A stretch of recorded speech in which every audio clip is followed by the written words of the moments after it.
your sweet redemption. I will never let you down. Will it ever get sunny? Oh, I wonder, honey, baby, how you make me sway. You say it will. I'm calling your addictive brain. You say it will, yeah. I'm crossing the obsessive line. You say it will. I'm calling your addictive brain. You say it will, yeah. I'm crossing the obsessive line.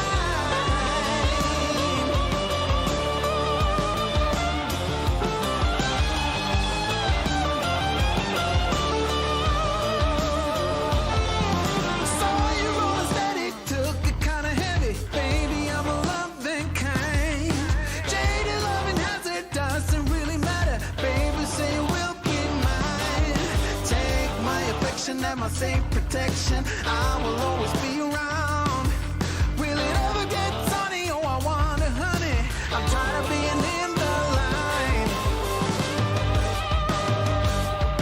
You say it will. I'm calling your addictive brain. You say it will, yeah. I'm crossing the obsessive line. You say it will. I'm calling your addictive brain. You say it will, yeah. I'm crossing the obsessive line.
Nope.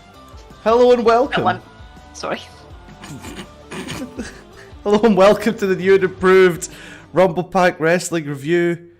I've still got the actual stream itself on in the background for some reason, so we had a lot of music there unnecessarily. Hello! We're in a different place from normal. We're on the YouTubes, as they say. It's me, R-CADE_Sam, with at Feral Magical Girl, also known as Nadia, and at Totana42X, known as Tony. We represent the wrestling geeks of R-CADE Glasgow. And we're here on YouTube because today is Get Off Twitch Day. Is that what it's officially called? Well, Stay off Twitch? Something like that. So because this is new, let's just do a double check. Is all of your audio heard, Sam, and is all of our audio heard as well? My mic's apparently picking up some latent noise, which I'm not making. It will be the fan of your PC or something like that. Maybe it's just my heart beating with excitement, because we're back after a week off. And by that, I mean we weren't here between last Wednesday and this Wednesday. We're back, and apparently not only have we changed looks and changed locations, we've changed streaming sites. All of this fits. Last week only, but we'll see how that goes. I don't know. I like the idea of streaming to YouTube. I think That we only stream from here. There's something fun with that. The idea of Automatically the video goes here. automatically the video. Yeah, there you go. That is one upside. Yeah. So, yeah, it's hashtag day off Twitch, which is in response to a series of hate-fueled raids onto small creators and people of various different minority groups, which Twitch has refused to take acknowledgement of and do anything for to help those creators. So a large number of people on Twitch have decided not to stream on the platform today. Streaming is really fun, and I'm a big proponent of, yes, you should do as much as you can to help other people, but not at your own detriment. And I have a great time streaming, so I was looking for another way for us to do it, and the answer was we're on YouTube today. Yeah. But you should absolutely not support Twitch at the moment. So if there's streamers you like, support them outside that. Go to their social media and see if they have any links that you can support instead. That's the advice for today. Yeah. So our view on it as well. We have been quite lucky that we not seem to have triggered any of these groups to try these hateful people on Twitch. Haven't ever tried anything with us. But we do know of people that it has occurred to. And this is us showing us our support for them, and that we don't want to be reliant upon a streaming site that won't take responsibility for the stuff that they can fix. So yeah, so that's why we're here today. Yeah. This is normally a chat about... Oh, Nadia was doing the CM Punk thing, so she's already getting in. I was cracking my wrists. Tony's still down south. Tony is hunkered down on the couch. He's been a very good and helpful friend and joining us today, albeit under some form of duress, apparently. Shh, it's fine. It's fine. Okay.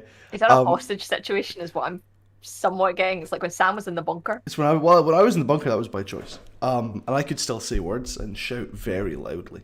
That then raises the question of, do we want to do the quiz? We don't normally do a quiz, but there's a reason we're doing the quiz. Do we want to do the quiz now or at the end so that Tony might be able to talk by then? I'm going to say the end. I'm fine now. He's fine now? Alright, awesome. So to give some backstory, as part of R-CADE Glasgow's wrestling club, we do watch-alongs for some of the big shows, and we do predictions battles with the winner getting one of my childhood trash action figures, a traction figure, if you will, a trash can figure. But we did it this weekend for NWA's Empower event, an amazing event we'll talk about later. And over the course of the predictions battle, which in all honesty was more of a guess than anything else, because it was a wonderful spotlight for independent women's wrestling, but we don't know any of the people because of that very reason. So we did our predictions, and the winners of the predictions battle were Nadia and Tony. So wasn't fixed at all. Absolutely wasn't fixed. RGX won the last one we did, and we will be doing one this Sunday for AEW All Out, which again will result in someone winning a trash can figure. But this time, sadly, young childhood Sam did not buy any women's action figures. Thinking young childhood about Sam was sexist. That's the joke I keep making, but the reality is more like there was no reason for me to want to buy the women's figures because they were given zero time on TV. And when you're really young, you kind of look at the people that you want to emulate. And I wanted to be John Cena, not Mickey James, I guess. Now I want to be Mickey James. Mickey James is awesome. So Nadia and Tony tied. So I've made a 9-question quiz for them so that there will definitely be a winner. And they actually will win something really cool. They will win a brand new action figure, albeit, as I found out today, no, not from the Barras. This is a good one. This is a good figure. I promise you, you want to win this one. So we have 9 questions about women's wrestling, past and present. So we will definitely have a winner. And it's probably going to be Tony. I will say, I don't know how best to do this. Should I say that raise your hand if you want to answer? Because Tony can't talk. I was going to do buzzer sounds. I'll take my hands out my pockets there. Oh, Tony can't. All right, then give me your buzzer noises then. Mine will be... since this is wrestling, My buzzer will be do do do do. Yours will be do do do do. Nadia? Mine will be by God. By God.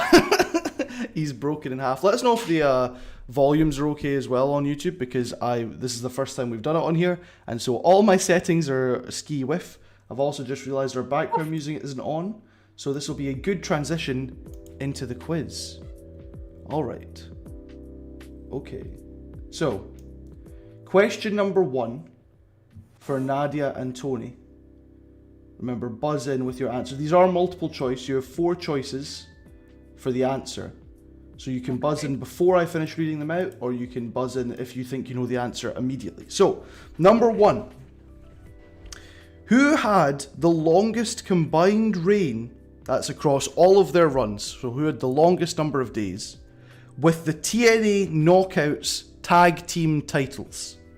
Was it Mexican America, Sarita and Rosita, the Beautiful People, made up of 3 ladies? Yes, Tony? The Beautiful People. Tony is wrong. What's the Nadia, last would you like me to? I'll read out the rest of them. Number 3 Frozen is Eric Young and ODB. And number 4 is Jordine Grace and Rachel Ellen.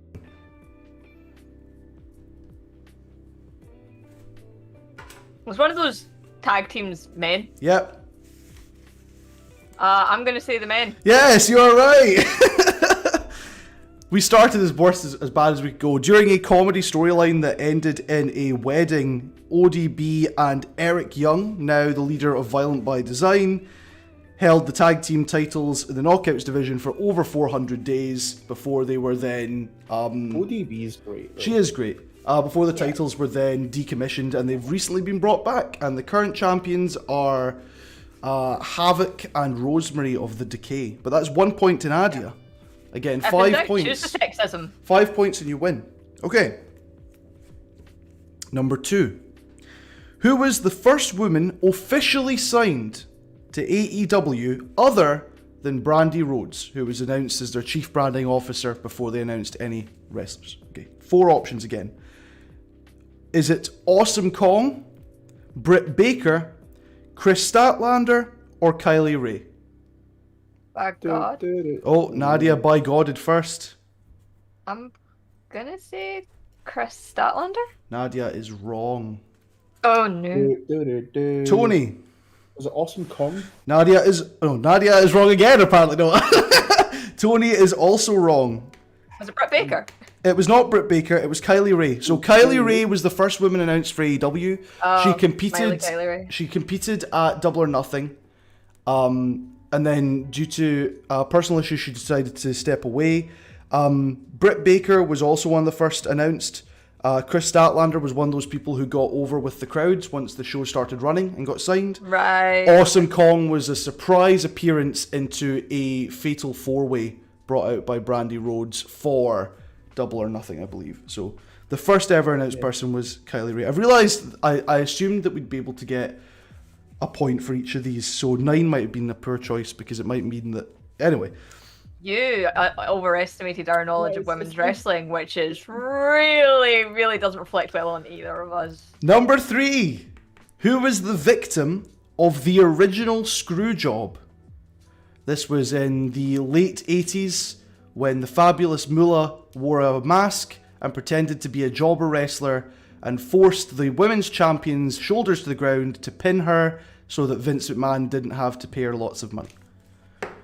So the options are Mildred Burke, Vendi Richter, Medusa, aka Alundra Blaze, or Sherry Martel.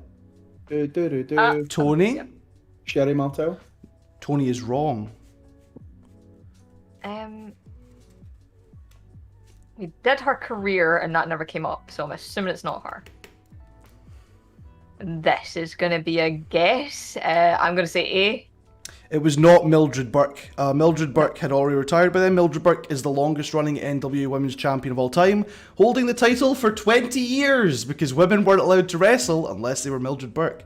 The answer was Wendy Richter, most well known for WrestleMania 1, where she came to the ring alongside her second, Cyndi Lauper. She was also in cartoons alongside Hulk Hogan and decided that she wanted to be paid in equivalency to Hogan because she was just as much a part of that as he was. And so McMahon went, no, and screwed her out of the belt. Because I know it wasn't Alundra, because We've covered her researched stuff. Yeah. And what this show used to be about. Number 4. Yes, this is number 4. As of today, which of the 4 horsewomen, that's Becky Lynch, Bayley, Sasha Banks, and Charlotte, which of the 4 horsewomen has the most days total as a main roster singles champion? This does not include NXT. Yes, Tony. Charlotte Flair. Tony is correct. I got the numbers for you. So Sasha Banks was champion or has been champion for 283 days. Bayley has been champion for 596 days. And both Becky and Charlotte are still champions at the moment. Becky at total has had it for 627 days and Charlotte has had it for 715 days. Charlotte's had it for her whole career. Charlotte's had it a lot. Alright, number 5. Miss Elizabeth was the first woman on a poster for a WWF video game, part of the ensemble for the WWF Superstars arcade game. But who was the first woman to be on the cover of a video game? Was it Luna Vachon, Sable, Trish Stratus, or Becky Lynch? By God. Oh, Nadia by Godded. Trish Stratus? Nadia is incorrect. Tony, you dude. Sable. Tony is also incorrect. Luna Vachon was the first woman on the cover of a video game as one of about 5 people on the cover of WWF Raw for the Mega Drive and Genesis. You're still tied at 1 all. 1 all with 4 questions left. Mm-hmm. When did AEW crown their inaugural women's champion? All Out 2019, AEW Dynamite Episode 1, AEW Dynamite Episode 10, or Double or Nothing 2020? Tony. Episode 10. Tony is incorrect. Okay, so what were the options again? All Out 2019, Okay. Dynamite Episode 1, Double or Nothing 2020.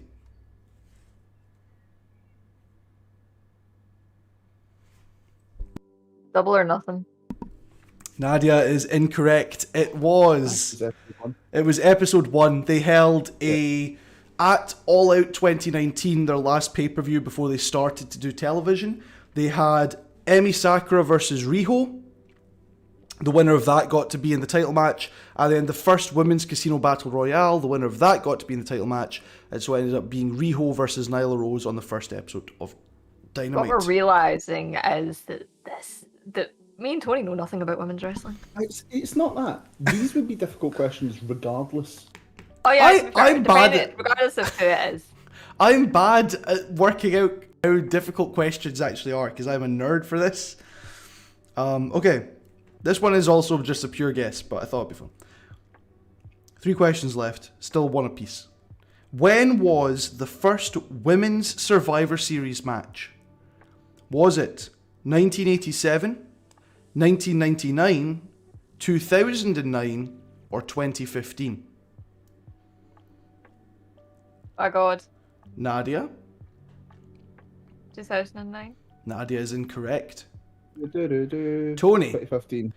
Tony is incorrect. The first Women's Survivor Right. Series match was 1987. The first ever Survivor Series. It was won by the Jumping Bomb Angels, who later won the tag belts. 2009 did have a match that featured Team Mickey. And 2015, I believe, was when they had the first one that was Raw versus SmackDown. At this rate, me and Tony are sharing this prize. I hope not, because I can't afford another one. Okay, 2 questions left. We'll have a custody agreement with it, it's fine. The WCW Women's Championship was defended for the last time at the Great American Bash 1997, In a career versus title match, Medusa lost her career. Who won the belt? Was it Sherry Martel, Kimberly Page, Akira Hokuto? Oh, Tony? Sherry Martel. Incorrect. I'll finish it out for you, Nadia. Kimberly Page, Akira Hokuto, Meiko Satomura. Was it Hokuto? Nadia is correct. You get a point. So Tony needs to get this one right to draw, and then I'll have to scramble to find another question. Okay. Who was the first TNA Knockouts champion? Was it Alexis LeRae, more commonly known as Mickie James, Angelina Love of the Beautiful People, Angelina Jolie. Awesome Kong, or Gail Kim? By God. Nadia? Gail Kim.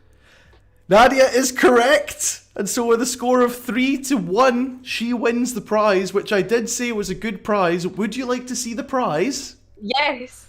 And also thanks for showing me Gail Kim's career. I was like, it's either Awesome Kong or Gail Kim, but I knew that it was Awesome Kong beat the crap out of Gail Kim afterward. I mentioned earlier the match to decide the inaugural AEW Women's Champion, and you get the Riho action figure, Oh my God. which comes with the title belt. It's adorable. The face Love is it. busted as hell. Y'all, yeah. Nadia I'll- wins I'll- this prize. You will get it in You don't the have to shop post this weekend. it to me. Yeah, I was going to say, you don't have to post it to me. So yeah, thank you to Smith's Toy Store. They didn't sponsor this, I paid for it, but they had it in stock. On sale. Congratulations, Nadia, you win this quiz. Rumble Pack helps you retain the information you learned, apparently. Commiserations to Tony. Would you have got the Gail Kim one, Tony? Yeah, I would have. Yeah. Nadia was quicker on the draw. There will be future ones. I'm sure we'll do other pay-per-views where women are very important, and then I'll have to buy more figures, damn it. Less sad. Listen, well, without any further ado, 20 minutes into the stream, let's move on to talking about the last week in wrestling, and we start with the worst episode of Dynamite I've ever seen. It's about... Yeah. I didn't... There was some bits that were okay. There were some bits. I've noted down the most significant parts. Chris Jericho versus MJF has been booked for AEW All Out this Sunday. If Jericho loses, he'll never wrestle in AEW again. No, did you not say he'd also become a full-time announcer, which is why everyone now really wants Jericho to win? No one wants Jericho to be a commentator. Please get rid of him. He'd be fine on Dark with Taz. Also, I really just need the Jericho MGF thing to finish. The last match should have been the end. The last match was a good end. I don't know what they're doing. It's fine.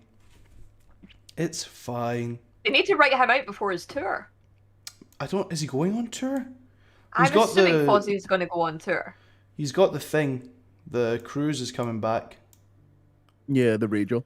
The Rager at Sea, or whatever he calls it. I don't know. I can't remember. The Rockin' Rock and Wrestling Rager at Sea. You need to be vaccinated to go on that trip. And if you're someone who is too young to get vaccinated, you're not allowed on the boat. Oh well. I should point out Jericho didn't make those rules. Yes, that's happening this Sunday. A lot of people upset elements of the card for this Sunday. Most notably the placement of the Casino Battle Royale for the women, which is on the pre-show. And it's one of only 2 matches that the women's division has. Yet the main card has Pac versus Andrade, which has had terrible build. Jericho versus MJF, which should have finished already. And QT Marshall versus Paul White, which doesn't need to be there either. So it's the golden oldies. The match with no workup. Yeah. And fucking Jericho I mean, and it's MJF. had worked up, it was just rubbish. I agree that the Battle Royale should go on in the pre-show. I don't agree that it's one of only 2 women's matches on the card. That's the important part of this. Like, Battle Royales don't need to be on a main card, but they do if you have one other women's match. It's just not cool. It's going to be like a 10-match card. Yeah, my biggest frustration is that AEW shows time and time again that their women's matches are really good, that they can afford to put more on because they last a decent amount of time, unless it's a squash match that includes Jade. So like My Twitter Surely. friends have yet again made a drinking game for All Out, and one of their take a sips is someone refers to Jade as that bitch. Does that include herself? I think yes, just anyone referring to her as that bitch, which I do feel as though she's the only one that can, because anyone else referring to her as she's that bitch comes across very accusatory. Yeah. yeah. So like AEW, you have got really good women. You are taking really good women from other places in the industry. Use them. They're about to get another great woman who will be debuting as part of this battle royal as well. So that's another reason why this is a terrible decision. Rumors are that they're accelerating a lot of their debuts because of the potential that AEW and all of America might go back into a form of lockdown. So they need to get people in as soon as possible. So I need them to not do the weird Paul White versus freaking QT Marshall, because who is bigged up on that? What the fuck is I that? know it's Little dumplings. little dumplings. It's fine as a palate cleanser, but the show shouldn't. need it. It's not something that like people are like, oh, I'm really up for this. You're not. Don't lie to yourself. I can understand people being up for Pac versus Andrade, but all of Andrade's matches so far have been disappointing, and the match has had no significant build to it, which has made me go, Yeah. humph. I've Which is a rarely shame seen because it. Andrade is phenomenal. Yeah, and I've rarely seen a disappointing Pac match. So the hope is that, it'll be a good match regardless of the limited things, but like Paul White versus QT Marshall, Paul White barely has knees anymore.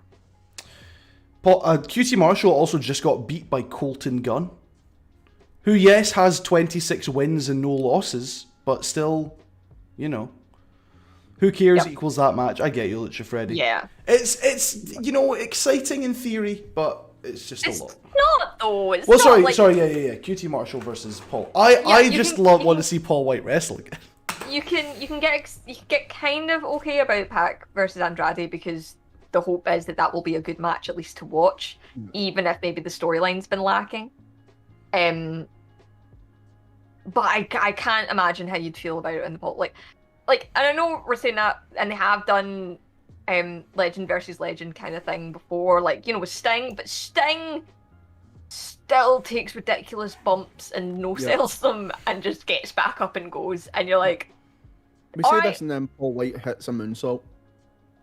Have you ever seen young Paul White? Could he? He could. The Giant, when he was the Giant, he got told off for being too athletic because he was hitting like huge drop kicks, and Kevin Nash was like, "Slow the hell down." That would Oh, send man. him over the top rope and stuff. When You're he like, was "This is when he was young and raw and had no idea what he was doing, he was great. He was so good. Yeah. We need to move on because we've got so much to cover, Yes. and we started with a quiz. Congratulations again, Nadia. Let us know what you think of the new backdrop. By the way, I like how it's turned out. It's not a big change, but it's so that we're more in line with R-CADE instead of R-CADE 2. The Lucha Bros defeat the Varsity Blondes, which puts them through to the finals of the tag team title eliminator tournament. We'll get back to that later. Jamie Hayter, in her re-debut, defeats Red Velvet in a match that was pretty meh. Velvet. It was pretty meh, and then Red Velvet missed her standing moonsault, which a lot of people have taken as like a good sign from Jamie Hayter, because she immediately pounced on her and started smacking her in the face, like what you would do in a real fight. So like it's like, well, Jamie Hayter's got good instincts even if Red Velvet can't hit these moonsaults. But the match itself I felt was very meh. They felt disconnected, and the best moments would have been during the ad breaks for viewers in America, which was when Jamie Hayter just started throwing her around like an empty tracksuit, just like throwing her face first into a pole, throwing her almost over a guardrail, just like brute strength. So there was It's a weird thing to say, but Red Velvet can take a beating. She can take a beating. Red Velvet, I've Yeah. heard lots of people say she's going to be a great babyface, and she can. See this match again in a year and it'll be amazing, Which is weird, right? So it's the fun thing of, this is our impression of Red Velvet for this. I think we had a slightly different impression for her from Empower, but that was Oh, It was we'll a get to different kind of Empower. match. Yeah, we'll get to that Empower. later. I think that's also something to be said about NWA, which is a bit of a shame, but we will, the Dark Order are having problems. They were mentioning it throughout the night. It's not really come up until now, but it's like a lot of people are wondering. They're sort of taking real life stuff and putting it onto the storyline now, which is nice. There's sort of like, a lot of people are wondering who's the next leader of the Dark Order, and then they're like, we'll cut to the Dark Order, and Evil Uno says everything's fine, apart from the fact that no one came out to ringside for me and Stu's match last week. Kind of sucky. And Alex Reynolds basically says, well, that's because you told us like not to help Hangman, so why should we help you? And Evil Uno says, you're just jealous because you're in the shadow of John Silver, which leads to Reynolds saying, just because you've got Uno in your name doesn't mean that you're the leader of the Dark Order. Then him and John Silver storm off. Some people pitching this as they're going to bring in a new leader. Some people pitching this as the team's about to frag... Sorry, they're going to bring in a new leader, and it might be Bray Wyatt because of his relationship to Brody Lee and his understanding as a cult leader. Some people pitching it as the group's going to split, like the NWO, and you're going to have Dark Order and Dark Order Wolfpack. And Bray Wyatt will be the leader of one of those. Michael Sidgwick from What Culture having the only one of these that I actually want to happen. The Dark Order helped Hangman get his mojo back. Hangman's going to come back and help the Dark Order get their mojo back. My feeling about that one, as much as it would be sort of the preferable one, has the baby been born yet? Not yet. But he is advertised for shows by the end of the year. Like, he's on posters and stuff. So...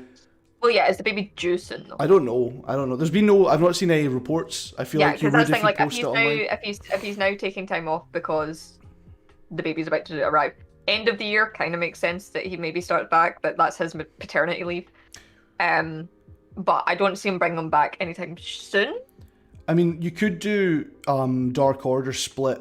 This is unnecessary, right? Mm-hmm. Bring in Bray Wyatt on a short-term contract because I don't think he needs to be there full-time. Have him do a storyline where the Dark Order split and half of them go with him and half of them don't. At Full Gear, have a match where Hangman returns to save them, and then have him feud with Bray Wyatt until Revolution, where he challenges for the belt again and beats Kenny for it. I don't know. Maybe long-winded. I'll be interested to see what they kind of get along. I like the Dark Order, and I like how daft they've gotten. So it'll be a bit sad to see them kind of go that way, where they go a bit more serious. And you hope they don't, but Dark Order, we'll see how it goes. Dark Order purple and black versus Dark Order white and purple is a good idea of visualizing it. I like it. The Dark Order are having problems, I always said that. And the only other notable thing from Dynamite, CM Punk teases Daniel Bryan as part of a promo. He's questioning if he has if he's got what it takes to get back in the ring. The crowd start chanting yes, yes, yes, and then he says that's somebody else's shtick and you might have to be a little bit more patient. Everyone was like, oh my god! And other than that, I felt like the promo was very whatever because the crowd weren't that into it, apart from one drunk guy who kept screaming. The show was flat for me. The crowd weren't super interested in it, but it was alright. No problem, Lucha Frey. See you later. But I think it's because they keep it's weird. They're doing the build up without the payoff. And I know the payoff comes this weekend, but the constant going, oh, here's CM Punk, he's going to say something. Here's CM Punk, he's going to say something. And you're like, okay, but can he wrestle? We'll get it. It's going to be good.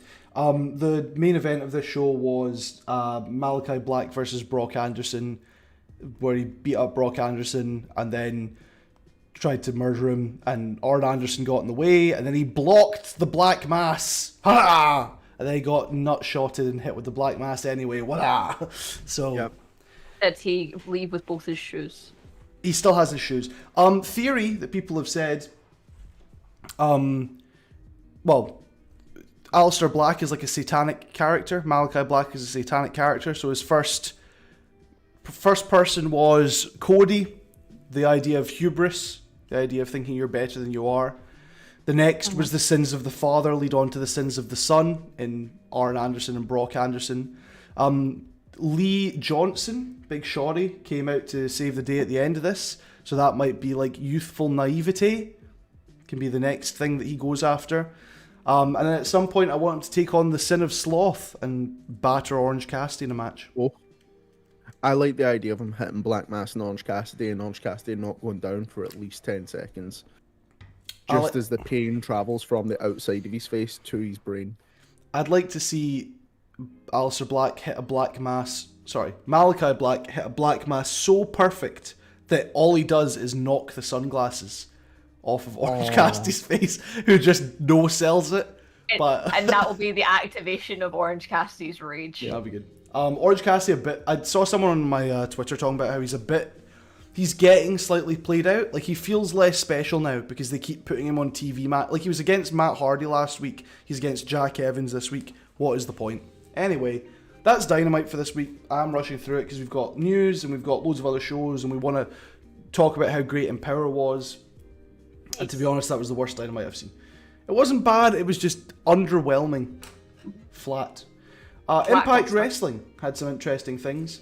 Taylor Wilde, we talked about the beautiful people earlier. Taylor Wilde says that she hates Caleb with a K, she hates Tennille Dashwood, and she hates Madison Rayne. So she wants to fight all three of them later tonight. Surely that's Caleb. No, it's Caleb with a K. That's literally what he's called. He's a photographer. He's Tennille Dashwood's personal photographer. It's Caleb with a K. He's also IRL dating Chris Statlander. So K and K. Security. Special K. Mickey James gets jumped by Deonna Purrazzo with the Drama King Matthew Rainwalt laughing on, which leads to a Trey Miguel save. Tony likes the Drama King. I realise I've said that just as he muted himself, but Tony likes the Drama King. I do. He likes whiskey and bourbon. And it's just a funny character. He has whiskey reviews online. Ooh. He should be... Is he friends with Baron Corbin? He likes meat. They could have a nice day. Anyway, this is setting up for a mixed tag match because Impact Wrestling love mixed tag matches. They do. Sam Beale, who we've not talked about a lot, but he's like a young up-and-comer who's been getting advice from Brian Myers. Last week, Brian Myers lost his opportunity at Christian's Impact title. So Sam Beale asks Brian Myers for some advice, who avoids talking about the fact that he lost the Impact title by talking about the optimum way to cut up a shirt. He's basically teaching Sam Beale how to cut the sleeves off of a t-shirt and then how to cut it for your midriff. Do you also take notes, Sam? Very good skit. Yeah, that's what happened here.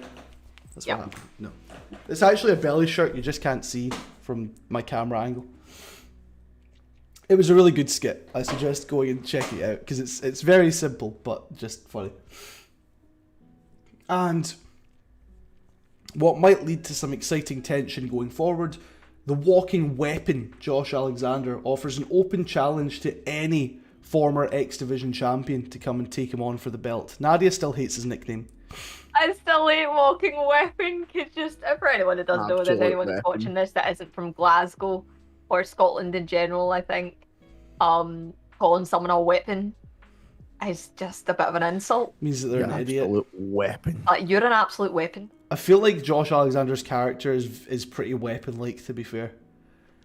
But it's that thing of like, just introduce a Scottish character, please. It just goes, you're called Whip. You call yourself a walking weapon. Wait, was Grado ever X Division champion?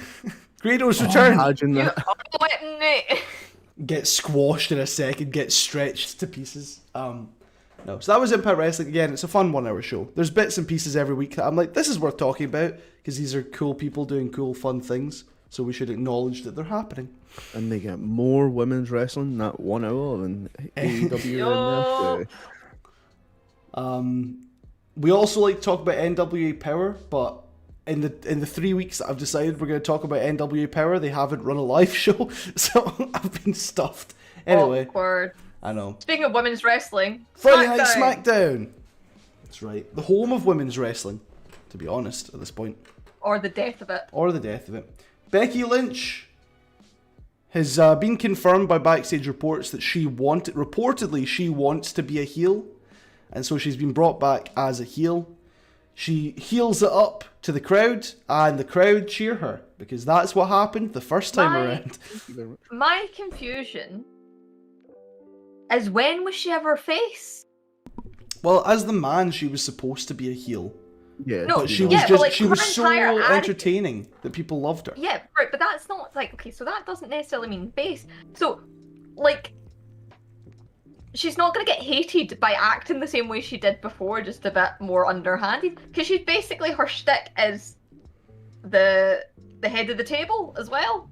You got the man, you got the head of the table. It's the arrogance and the I'm better than all of you guys, The difference is which is a that heel thing. the difference is that the head of the table is delusional in his desire to provide for others, like this idea that he is the moral pinnacle because he's providing for the other members of his family. The man is like a heel character with no real like hubris. It's just straight up, no, I do bad things because I'm cool. To be honest, I also have always still had that problem where I'm just like, all right, okay, so you're trying to pick up your women's division, but the nickname of your best in your women's division is the man.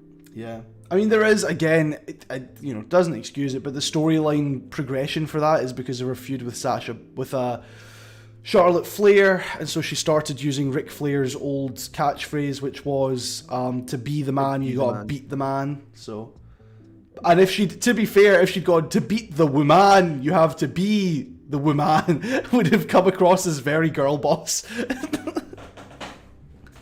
No, yeah. Maybe they just, She got. I'm still not about it. I know what you mean. Bianca Belair comes out to challenge her for a SmackDown Women's title shot tonight, which is the same thing that Zelina and Carmella have been doing for months. And wouldn't you know it, Zelina and Carmella also come out and say, we deserve a women's title shot tonight. And then Liv Morgan... Spartacus! And then Liv Morgan interrupts them and says, no, I deserve a title shot tonight. You two lose every week and you've just lost the belt. Which, Liv Morgan's the only one making sense. Well, not even, because Bianca Belair does deserve an actual match. Did she? In storyline, she got punked. She got punched in the face and then pinned. And as far as I'm aware, she's a non-factor. Bam, non-factor. Wow. This is the problem of basically going, here's your top of your cards. Here's the top? Shit, we forgot. Here's the top. One person.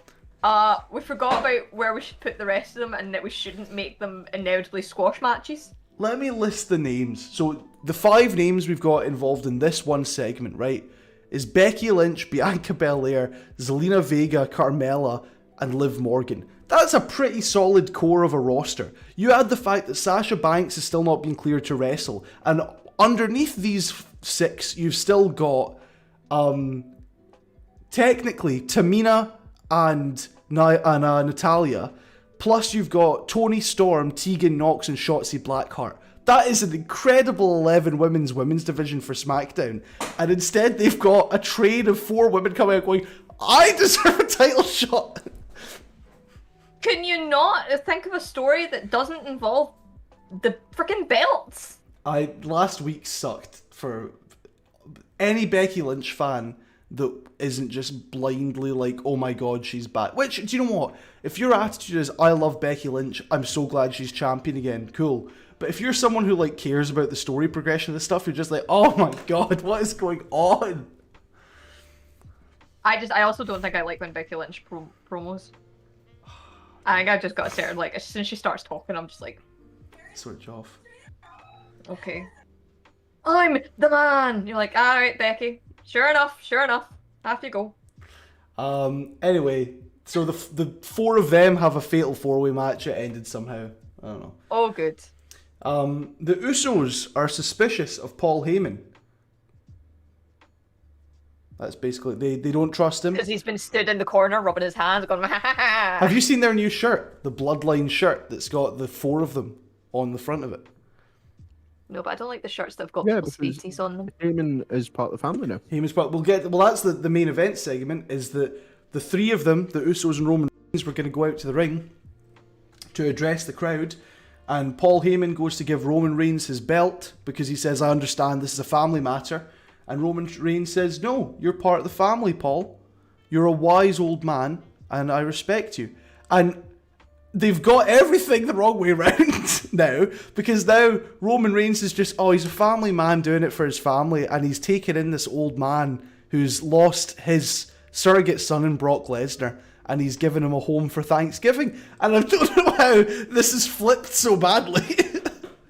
Assume what's happened here is that Roman's like that, and Usos are just going, yeah, but Brock Lesnar's now at you.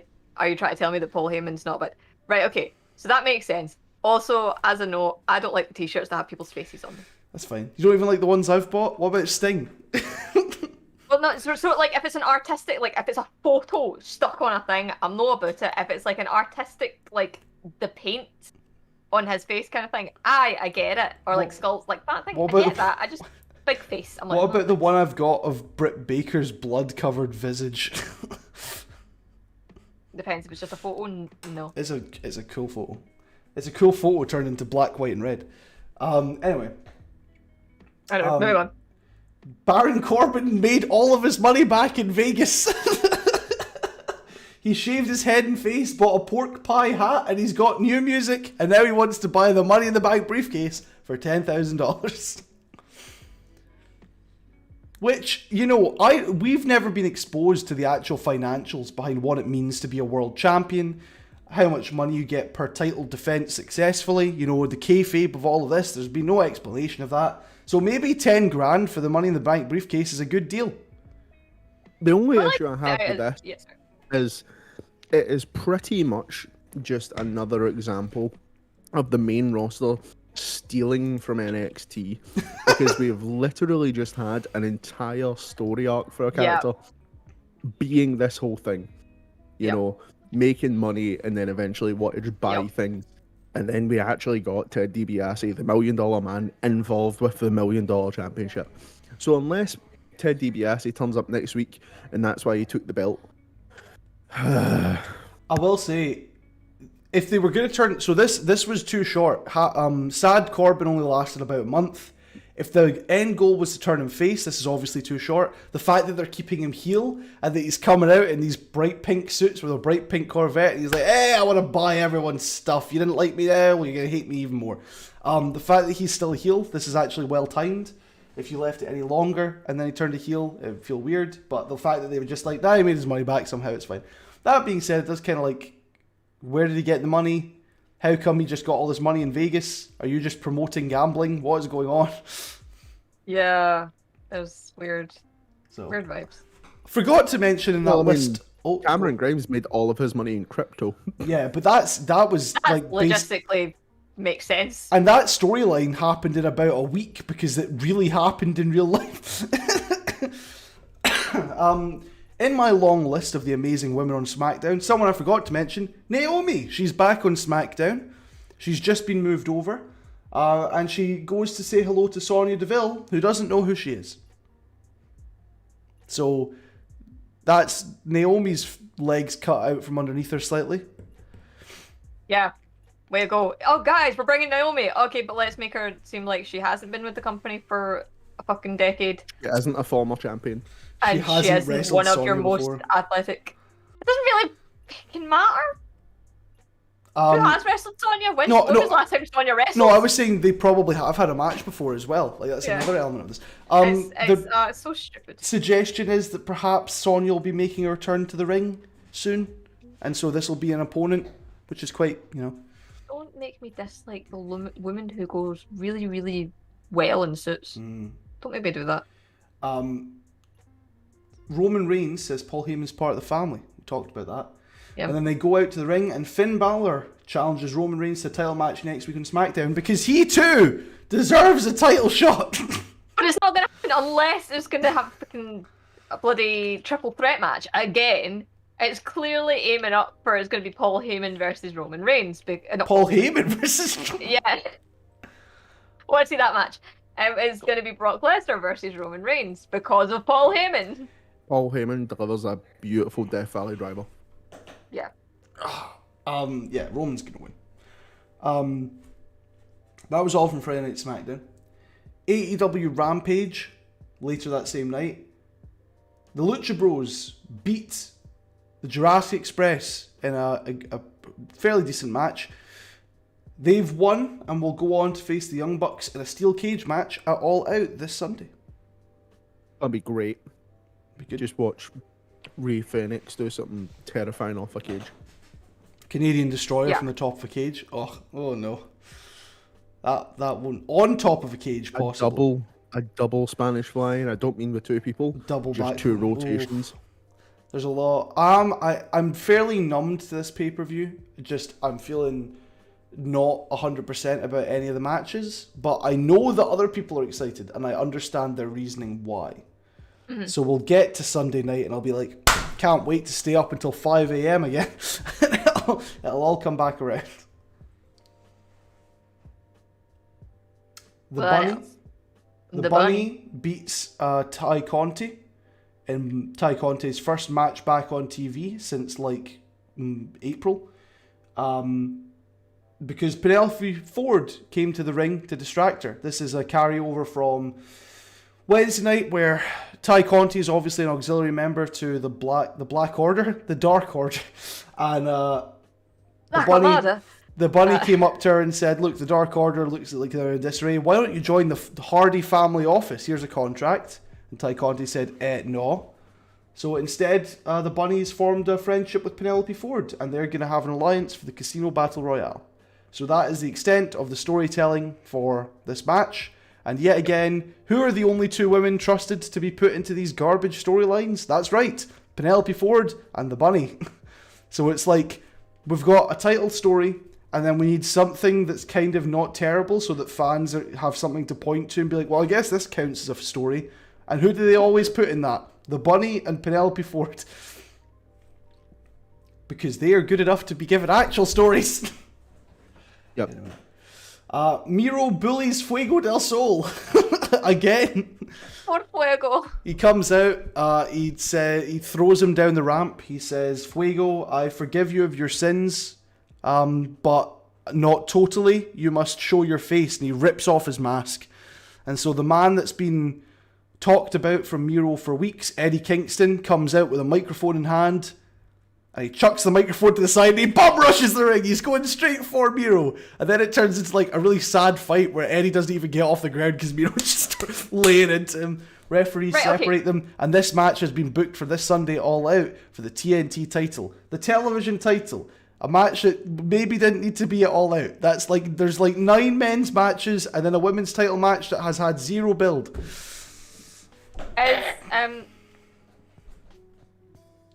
I've stopped working. Something was happening. Right, okay, so is Miro God's chosen or is Miro God? He's God's favourite chosen. champion. Okay, So then why is he doling out forgiveness for sins? Because his mind is warped. So he is the judge, jury, and executioner on behalf of his God and mind his is supple warped. wife. He's the Yep, I was paladin. going to say, his mind is warped and his wife is hot. Right, okay. He had a great promo on the Dynamite that we covered, where he ended it with "Bring me the Mad King before I burn this place to the ground." So he is very spooky, and only him would be able to get this stuff over. So Yeah. Wait, so Miro said, "Bring me the Mad King." yeah, which is Eddie Kingston's nickname, the Mad Right, King Eddie okay. Kingston. Okay. Well, so he's there is some sort of setup to Eddie Kingston running out to defend. no, Miro's been calling out for him for weeks. Okay. But And then he went, so that's too far, mate. He took his math. his Take nickname his is shoes the off. Mad King, but no one calls him it. But on commentary, JR continuously calls him Crazy Eddie, which I do love because it makes him sound like he plays poker. Crazy Eddie. No, it's more like Crazy Eddie's used cars. I've got crazy prices. Come down to Crazy Eddie's crazy cars. Hey, I've got secondhand rosary beads. Someone pointed out this is very like New Testament versus Old Testament of them. Yeah. Very, very Irish. Is Eddie Jesus? No, it's cross versus rosary beads. Fuego Lazarus? I don't know enough about biblical storytelling to really wade into this, so I'm gonna move on Yeah. to Saturday night, and the thing that's made me sick with how good it is, NWA Empower, the first all-women's pay-per-view by a major North American promotion since Evolution in 2018. Mickie James has wanted to do another one of these since then. WWE never gave her the chance, and so she had to change companies to do it finally. But her, Gail Kim, Jazz, and Medusa put on an amazing show. It started with a triple threat match between Smiley Kylie Ray, Diamante. So Smiley Kylie Ray from NWA, Diamante from AEW, and I've forgotten her name. Something Tormenta. Chick Tormenta. Chick Tormenta from AAA. It was fine. Diamante is someone who's usually just on Dark and Elevation. So this was nice to see a match from her and to immediately go, another person that should be on TV way more. She's an outlaw. She's got a great entrance. I love the boom, boom. She throws things at people. She lies, cheats, and steals, and wins. She tries to do a double pin. Yeah. Oh, my favorite move ever, which she did like. The two of her opponents were trying to backslide each other, and then she just kind of kicked them both and then pushed them over so that they were stacked upwards. It's my new favorite thing.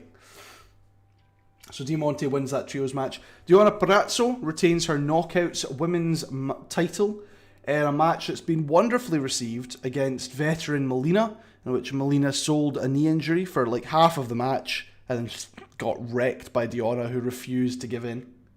Mm-hmm. The Hex win a short tag team title tournament to become the first NWA tag team champions in 28 years, and I love them so much. Allysin Kay and Marty Bell were great. All their tag team moves are awful, but their name, their look, and them as a team is amazing. The exclamation point. No, it's not just the names. They just aren't, like, their last execution. move, which they took from someone else, where you've got someone in a reverse pile driver, someone comes off the ropes and big boots them in the face so they get flipped round into a pile driver. That looks fine. Every other Hex-related move was rubbish. They're the reason I won. They're the reason Nadia. This is true. Tony won because of the Battle Royal, which we'll get to.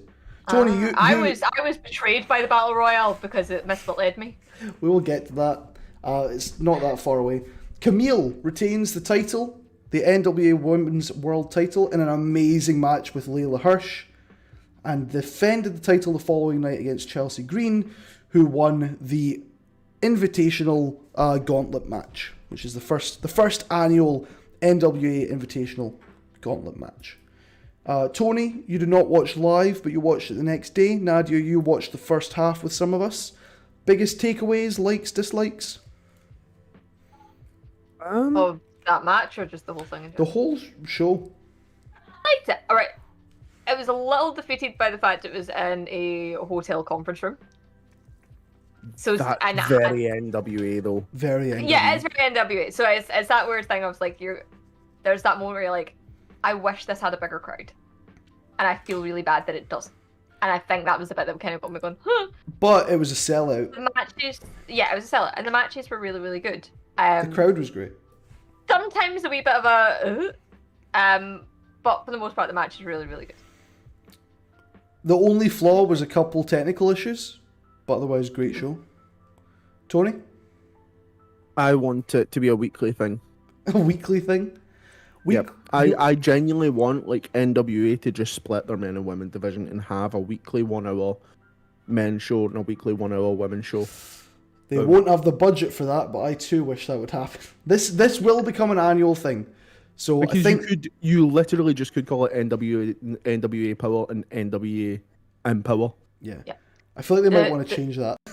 The one thing I will raise as an issue is some of the girls might want to talk to their designers for the non-ring related for just their fashion outfits, not their ring gear. You're specifically attacking Mickie James here. There was outfits that were held on by a wing and a prayer, and just a lot of effort. Yeah. Oh. That was Mickie James half-suit thing. James half-suit. Awesome Kong also came out to save Gail Kim and officially retired from wrestling. She said a very heartfelt phrase that really sounded funny. she said it's been a tough year in the Cog household, which was very heartfelt and emotional. But the fact that she said the Cog household didn't make me go, which was a shame. But she is Donkey Kong, Diddy Kong, King Kong. they're all like, it's been really hard. But she is a legend of women's professional wrestling. I can't remember who it was. Impact put out a tweet which was a photo of their first match against each other, where Awesome Kong's got Gail Kim in a camel clutch, and then a photo of the two of them hugging and crying. And Gail Kim herself had said to run up to the show that she never cries. Gail Kim never cries. She didn't even cry on her wedding day, but she knew she was going to cry at Empower, and this is clearly what she meant, because Awesome Kong talked a lot about how without Gail she wouldn't have come back to do this one show to say goodbye. So, like, she wanted to. Couldn't for the life of me think that was going to be a retirement announcement. No, 'Cause she came looked out great. and kicked the crap out of the people that were harassing Gail Kim. I Like, watched it was beautiful. I watched a Cultaholic news video the other day talking, and one of the news stories was the Awesome Kong retirement, and I think they hit the nail on the head with it. Awesome Kong may be the best example of a what if career. Yeah. Like, there was so many times that personal things interrupted her career or anything like that. There was so many times just as she was getting ahead of steam that something in life derailed it. And she had the potential to be one of the biggest, if not the biggest, like, monsters in the women's division ever. I think outside of the Becky, Charlotte, Ronda, like the rise of the man, the Awesome Kong, Gail Kim feud in Impact might be one of the best women's feuds in North American history. Because obviously there's not a huge amount of history for something like that, but their matches are incredibly well received. Both of them are considered two of the best of all time. So lovely that they got to do that together. As Nadia said, something like this, it's a shame it wasn't in front of a bigger crowd. But again, everyone in that audience had a tear in their eye being like, thank you, Kong. Because I've always... Sorry. I was just going to say that out of all of the women's wrestlers, she is the only one, I think, if I think about it, like, she's the only one that if they were like a surprise like enforcer or just a surprise, I'm like, oh, someone's going to die. Yeah. Because, like, I've seen it with, like, there's this whole idea of the bigger wrestlers, and I mean physically bigger wrestlers like Nia Jax, things like that. There's this whole... I don't think I've seen one yet for the women's division especially that is so... She would slowly walk to you. Like, she would slowly walk up to any of the people that she was fighting against. With the crazy eyes. And it was like the horror. It was like Michael Myers, like, not moving particularly quickly, but still managing to catch up to you. Like, it was though, like, that horror presence kind of thing, and that was like, an she did it to just a top tier level. But so in ring, not even in like recorded segments. So yeah, thank you, Kong. That's the hashtag that was trending, and it deserved to be. She was great. The whole show was amazing. I look forward to the next one. You mentioned Red Velvet earlier, Nadia. She's not on the rundown, but I'll mention it here. Red Velvet, Kylan King, Layla Hirsch, all looked incredible at this show. Yeah. I don't know if that's just them living up to the expectation, or, and it sucks to say this part, but if AEW is a higher level, putting them into somewhere like NWA, they appear like massive stars, right? And there's all this talk about you can send people on excursion to other companies to get practice.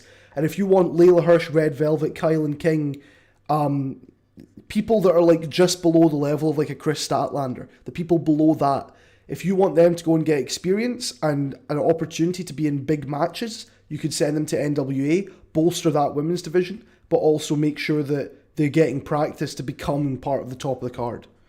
Yeah, I mean, you spoke about Layla Hirsch there. That twisting like top rope powerbomb thing. The leapfrog over Camille's charging spear into a German suplex. Like, so many parts of that match, you just go, she is great. And you don't get to see her on TV ever. And when you do, she's in matches where she's like inevitably going to lose. Can't wait for her to hit Yeah. a moonsault. We talked about that during the show, that she has never hit that moonsault. And then in 5 years' time, when she's in a title match, she'll finally hit the moonsault and she'll get the win. And everyone will, if you've watched her for 5 years, you'll be like, she finally did it. Oh my god, if she hits the moonsault, she can't be beat. And you'll be like, yes, this is great.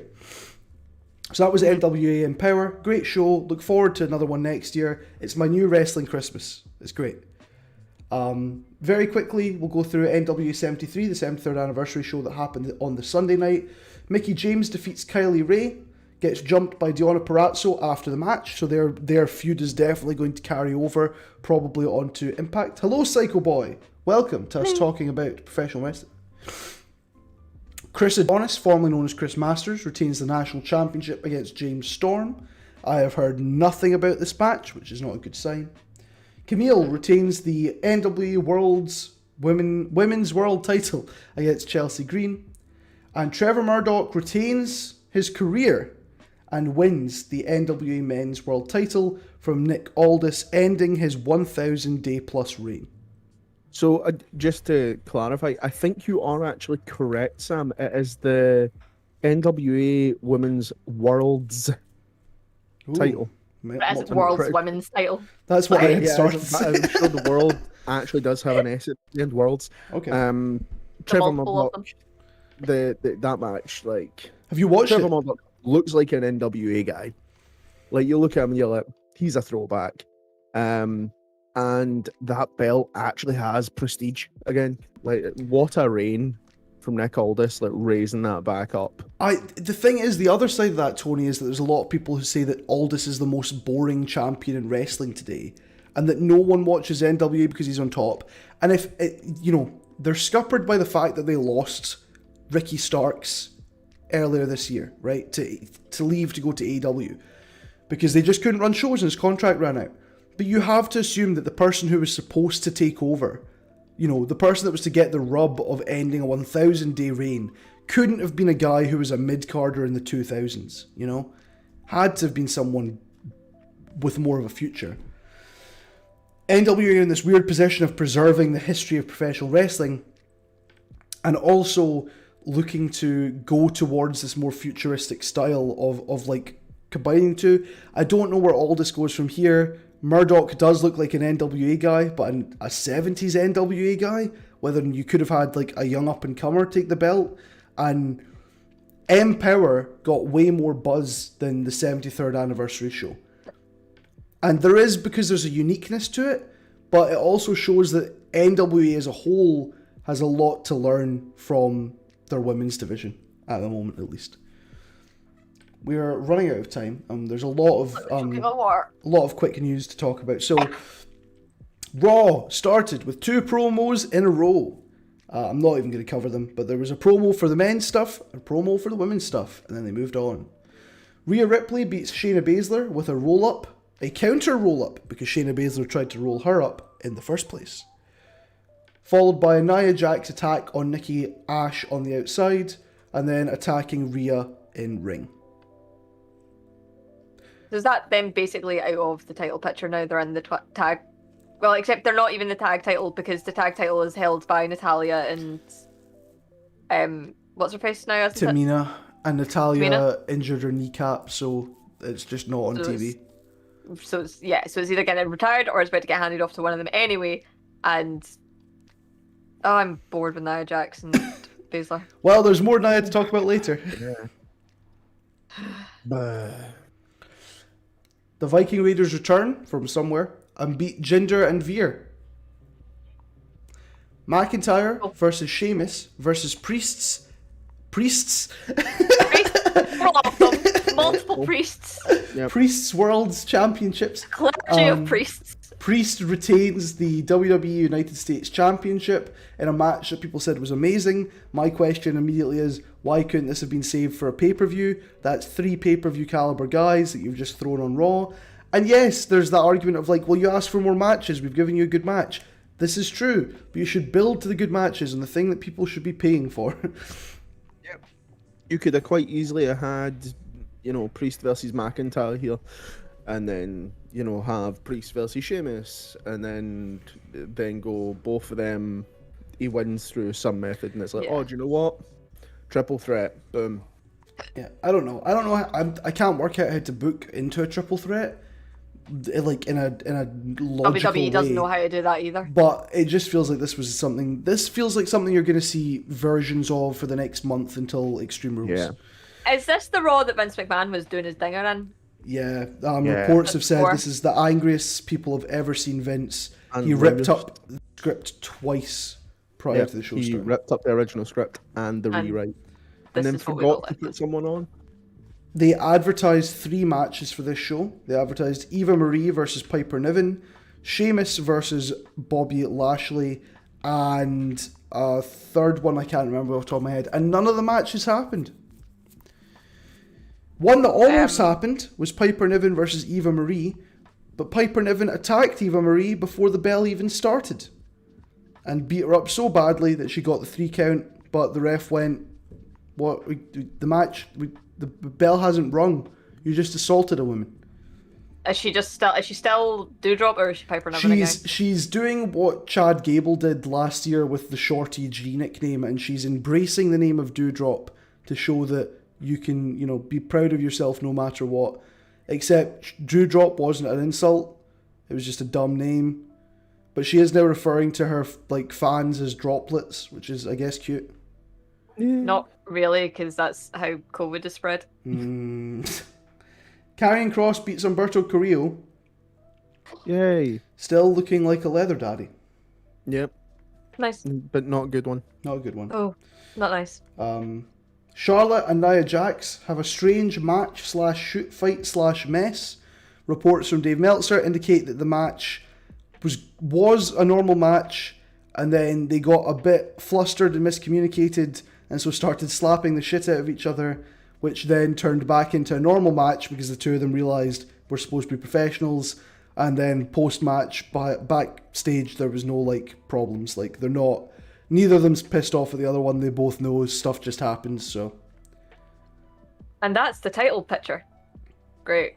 Cool. Awesome. Well, no, Charlotte's going up against Alexa Bliss, who Vince McMahon forgot to put on TV. Yep, she was supposed to have a match, and the original script, and then they scrapped it, and he forgot to put it back on. And I forgot to put this in the news because it's relatively recent news. There was those reports from Meltzer saying that Asuka was backstage but just wasn't used for some reason. Not this week, but a couple of weeks ago. And Asuka said, these are lies and people don't ask me things. She posted a photo today at a dentist's office because she was like, I finally got new teeth. And she had a sling. So that explains where she's been. It's like, oh yeah, and she's like, they're definitely lying. Here is my proof. 1, I've only just gotten my teeth back, and also 2, So, get well soon. My brain wanted to say rest in peace, but that's not what I meant. Get well soon, She's still Asuka. alive. Because you are great and should be back on TV. And please save the Raw Women's Division. Or the put her on SmackDown. That's too much to put on her shoulders. R-CADE Bro beat MVP and Bobby Lashley to retain their tag titles. Lashley then destroys Riddle with a spear after the match. Yay! And Orton RKO's Lashley out of nowhere. Oh. I also glazed over, there was a promo where Goldberg says he doesn't want the title, he just wants to take Revenge his Lashley's... son. He wants to take Lashley's soul as vengeance for his son. What is he, Undertaker? No, they're just going to have a match at Saudi Arabia, so both of them will lose their yes, soul. In which Goldberg will get concussion in about 5 minutes in and then do a really, really dangerous match. And So sweat yeah, to just death. about right with the Undertaker. Goldberg busts into a sweat when he walks past the light bulb, so I mean, Yes, he's going to... That's why he's my real man. dad. That was Raw. Last night's NXT. Kyle O'Reilly beats a famous gay 1940s actor. Ailey O'Reilly, as you've written. Kylie O'Reilly. Ellie O'Reilly? Kylie O'Reilly beats a famous gay 1940s actor. That's all I can ever think when this guy is on screen. Duke Hudson, the man who was part of the Breakout Tournament, which is also the name of an actor from the 1940s. So I don't know why they gave him that name. They could have Googled and gone, there's someone else with that name. Maybe we should, but no. Ilya Dragunov cuts a promo following his victorious win over Walter at last weekend's TakeOver event. He will be going back to the UK, but for now he proclaims the Ring General has fallen. Long live the Tsar. I like that. The Mad Russian has good lines. Yeah. Not to be confused with the Mad King. Yeah, which is Eddie. Oh, Kingston versus Dragunov? Confirmed. No. Dexter Lumis accidentally distracts Johnny Gargano by trying to be his friend, meaning that Johnny Gargano loses a match. Lumis went for a high five because Gargano's his father-in-law now. Yep. I'm loving the whole thing of Dexter Lumis just being a crazy serial killer who doesn't know how to socialise but is trying his best. He's trying hard. Frankie Monet stares down with Raquel Gonzalez after Raquel wins a match. Oh, Nadia. Sorry. Absolutely crazy there. Oh, that was weird. Nadia's computer did not like talking about a Mad Russian. It didn't. Nope. Apparently not. Roderick Can you Strong. hear me? Yeah, we can. Roderick Strong beats Ikemen Jiro and aims at Kushida and his Cruiserweight Championship. That'll be a good match. Yeah, I just feel like you've got a group called the Diamond Mine that are supposed to be like experts at wrestling, and they've gone, do you know what we need? The biggest prize in sports entertainment. The Cruiserweight title. You know. Tommaso Ciampa beats Ridge Holland and is attacked post-match by the rest of Holland's stable, with MSK coming in to make the save. This is just building to matches. It's just Lorcan and Birch versus Taking MSK. over. Yeah, just taking over. Something else I forgot to put in the news, but we can talk about it here. NXT's new logo design for their upcoming changes. Yeah, Thoughts on definitely not NXT inspired. Kids? It's definitely not inspired by any other brand's opening or anything like that with its splashes of colour. Yep, Sam's muted himself. It's because Sam's coughing up lungs. Nice. I don't mind it. It's cool. It's a bit, like you said, NXT Kids. That's what people are saying online. Why has it only just occurred to me? Sorry, I've looked back at Ikemen Jiro. He's Pretty Boy Jiro. Is that what he That's came essentially in what means? Ikemen means. Ikemen means That like That cool, explains. handsome main character guy. That explains why his ring gear is covered in his own face. Yeah, like he came in as like a handsome, cool guy, and I was just like, He is a It's- handsome cool guy. Thank you.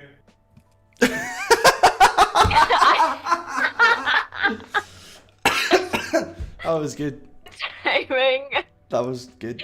Your That was cousin's well funny. Yeah, I think it's fine. People have thought it's absolutely atrocious. It's fine. It's fine. The new logo. It's very colourful.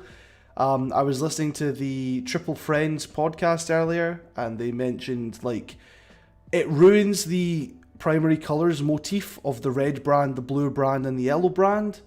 So now it's the red brand, the blue brand, and multicolour. And it just kind of throws off that vibe and definitely puts NXT at a lower rung because it's like it's just Yeah. not connected at all, Yep. which is a bit of a shame. It's okay if you look at the color of light. Technically, it doesn't work either. That's fine. We'll move on to our news for this week, which is filled with comings and goings from the world of professional wrestling. We'll start with some of the big news. WWE Backstage hopes that Sasha Banks will return to the road by September the 10th, per PW Insider. She was not cleared. There's still no reason as to why, but she was not cleared to take part in the SummerSlam match, and they are now expecting that she won't be back for another week and a half. Take from that what you Fair enough. will. Do not know why. Tessa Blanchard teases a move to NXT by taking a photo with Ted DiBiase dollars. And Sean Ross Sapp says this is not true. She is not. No one has talked to her about it. She is just posting a photo on the internet because she knows people will talk about her. Yeah. Which is kind of the extent of it. Yep. ECW and WWE legend Tajiri is scheduled to appear on MLW's tapings in Philadelphia. Yes. Long live the Japanese buzzsaw. Get the buzzsaw kicks in. Get the mist. Tarantula. So, I don't know how old he is now, but Forever young. good for MLW, sort of being like, we're going to get regional legends in. Yeah, makes sense. AC Romero of the tag team Triple XL. 50. Oh, he's 50. Oh my god.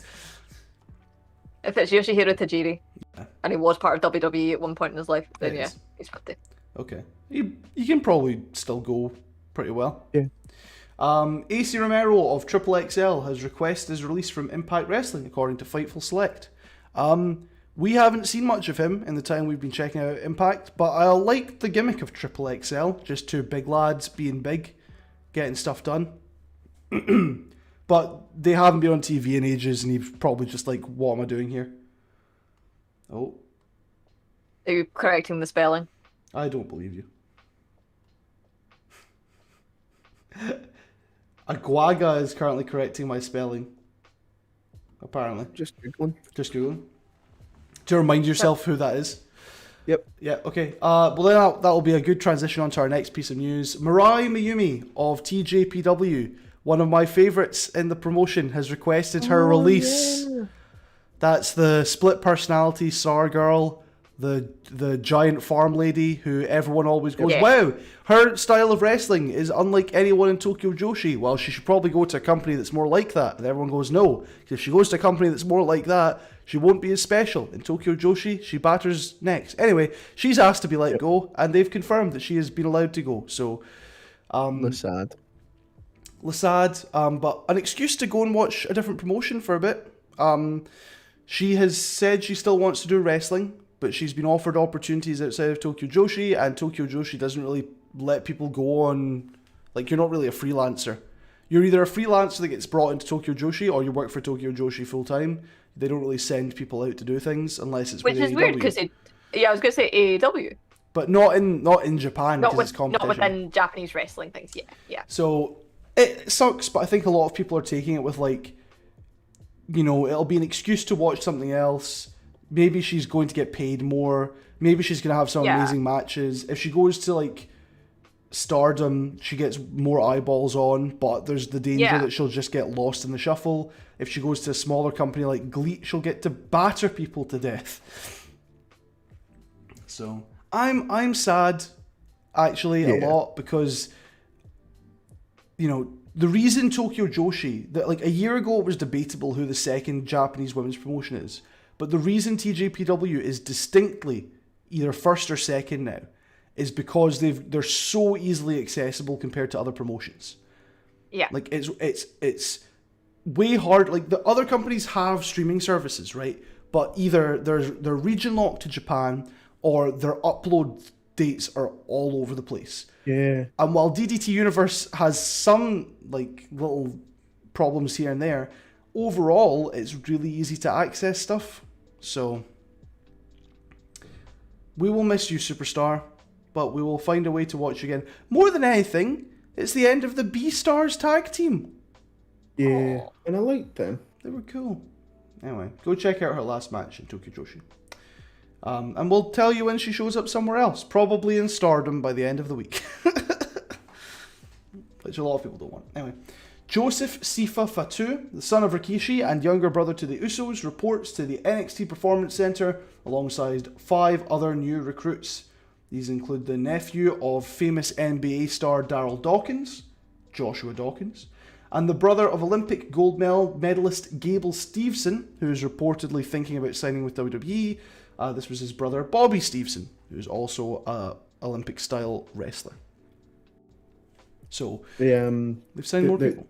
Just on this front, the WWE in trademark news trademarked the name Von Wagner, and everyone was a little bit worried that, you know, Volta was getting a call up to main roster and was going to get renamed Von Wagner. Turns out no, it's one of the green people in NXT is going to be going by the name of Von Wagner. Well, that should hopefully go well. Yeah. Yeah, this is part of their new edict of just bringing in people who might not have previous experience with pro wrestling, but they want to train up. The exception to that rule is Joseph Fatu, who has been doing stuff on the independent circuit, because of course he has. But everyone else is like pretty much a newcomer to the sport. So Basically means, so the part of me is a bit cynical in this regard. Because if you look at the wrestlers who have moved into different companies, who have managed to keep their names, it's because they gained fame on the independent circuit with those names and they came into WWE with it. So now WWE wants control of that. And so they've had very few people coming in that retain control over their own names and things like that as well. They will straight up just rename people just for the hell of it now to make sure that that person cannot then use that elsewhere. I hope Joseph Fatu is known as Lil Loose. Lil Loose. Paige talks about a desire to return to the ring as part of a Twitch stream and suggests that her contract with WWE expires in mid-2022. She would consider re-signing with them, but they would have to make promises to her regarding Twitch streams. Is her neck not going to kill her anymore? I mean, Daniel Bryan's neck was going to kill her. And Hello, Edge's Uzi. neck. Thank you for the subscription to our YouTube channel. I can't believe that worked. Edge's neck, Christian's neck, Daniel Bryan's neck. Science has improved tremendously. Everybody's neck. So They Paige, go from, oh my god, a sneeze will kill me, to, oh well, I'm back. she's basically said she's trying to return to the ring. She's in training. She's going to document it over a series of TikToks. And when she gets back healthy enough to take part in wrestling, she's not going to tell anyone. She's just going to return.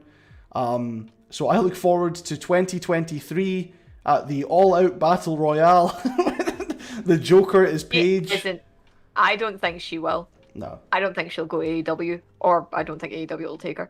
But So, WWE have been very, very good to Paige yeah, during this whole thing. Like, they've given her work, a lot of work, behind the scenes, like, try to be as, like, a manager, and then, and like, you know, that analyst role, or the, you know, what, being a personality on the shows.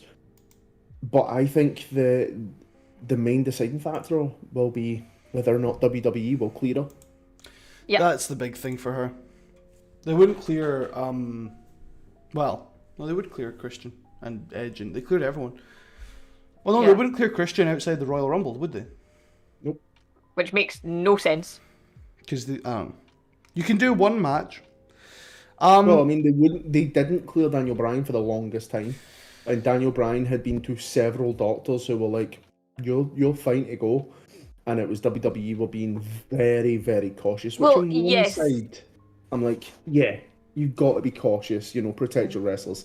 But on the other side, are you just being cautious just in the very, very slim chance that your name's associated with an injury?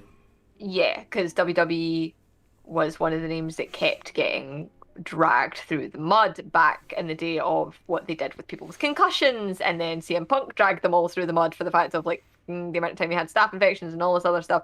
So, What was Paige's name pre-WWE? Saraya Knight. Jade Saraya Knight, yeah. Jade Saraya Knight or something? Jade Saraya Knight. No, Saraya Knight. Maybe her mum's Saraya. Anyway. Yeah, Empower her mum had a very 2022. close name. Empower 2022. Have her win the gauntlet.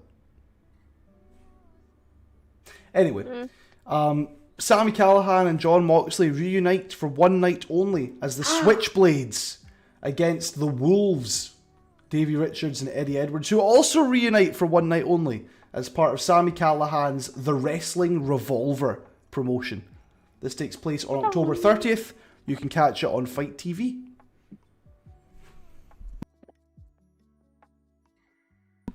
I've got a cough today. It's really annoying. I started coughing on the bus, and it was just me and the bus driver. And I was just sort of like, I'm so sorry, I've literally just got a lentil stuck at the back of my throat. So I can't, and I started sweating, because I was like, I don't want him to panic. And I started panicking, and so I kept being like, I want off the bus. And he was like, oh, your next stop, your stop's here though. And I was like, anyway. Either of you excited for the Switchblades? I'm kind of excited. I like Sami Callihan. I like Moxley.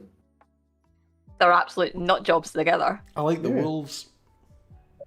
So I like puppies. I am your freestyle dance teacher. Two more bits of news and then we'll get out of here. Gangrel was supposed to be on Dynamite last week, but it was cancelled last minute because of Edge's Brood stuff over the weekend prior.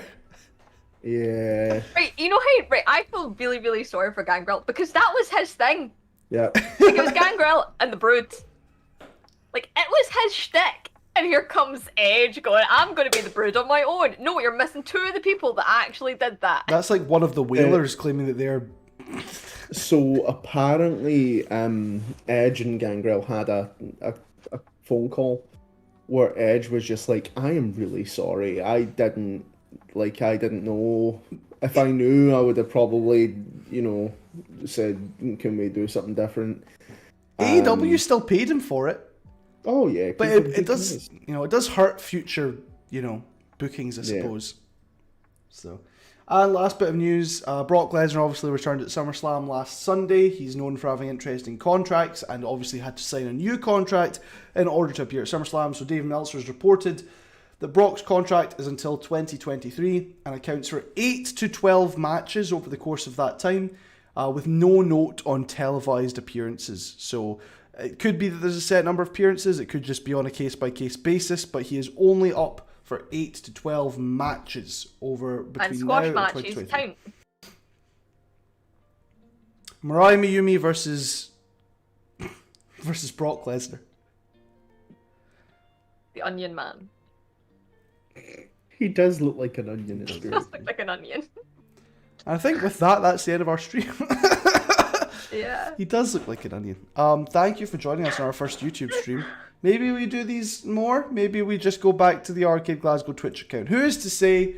But we love talking about wrestling every week, every Wednesday.